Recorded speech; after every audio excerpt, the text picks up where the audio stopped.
हा पण क्वेश्चन संख्या प्रणालीवर आहे. तर क्वेश्चन असा आहे की मालिनीकडे केवळ 2 रुपये आणि 5 रुपयांची नाणी आहेत. तर तिच्याकडे एकूण 36 नाणी असतील आणि तिच्याकडे असलेली रक्कम 105 रुपये असेल, तर तिच्याकडे 2 रुपये आणि 5 रुपये नाणी किती आहेत? तर तिच्याकडे एकूण 36 नाणी आहेत. म्हणजेच काय, तर एक्स आपण 2 रुपयाची नाणी मानू आणि वाय 5 रुपयाची नाणी मानू. ती दोन्ही मिळून तिच्याकडे 36 आहेत. आणि जर तिने त्या दोघांची म्हणजे तिच्याकडे एकूण किती रुपये आहेत? 105. म्हणजे 2 रुपयांची नाणी मिळून आणि 5 रुपयांची नाणी मिळून तिच्याकडे एकूण 105 रुपये आहेत. सो ते इक्वेशन असं फॉर्म होणार 2x + 5y = 105.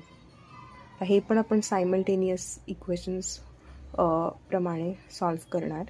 तर आपण दोघांपैकी आपण एक्सचा कोइफिशियंट सेम करून घेऊ. सो आपल्याला फर्स्ट इक्वेशनला मल्टिप्लाय बाय 2 करावं लागेल. ते इक्वेशन बनणार 2x + 2y = 72 आणि 2x + 5y = हे तसंच राहणार. आता सबट्रॅक्शन परफॉर्म करू. सो इथे प्लसचं मायनस होणार, ह्या प्लसचं मायनस होणार, असं मायनस होणार. सो ह्याचं प्लस साईन आहे, याचं मायनस साईन आहे. सो हे कॅन्सल आउट होणार. याचं उत्तर येणार -3y = मायनस, याचं उत्तर येणार 33.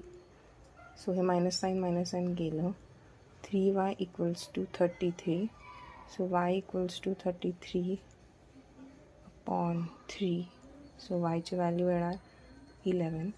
सो y आपण कशाचा कोइफिशियंट घेतला आहे? 5चा. सो 5 रुपीजची कॉईन आहेत. हे झाले 5 रुपीजचे कॉईन. आणि 2 रुपीजचे आपण इक्वेशन पुट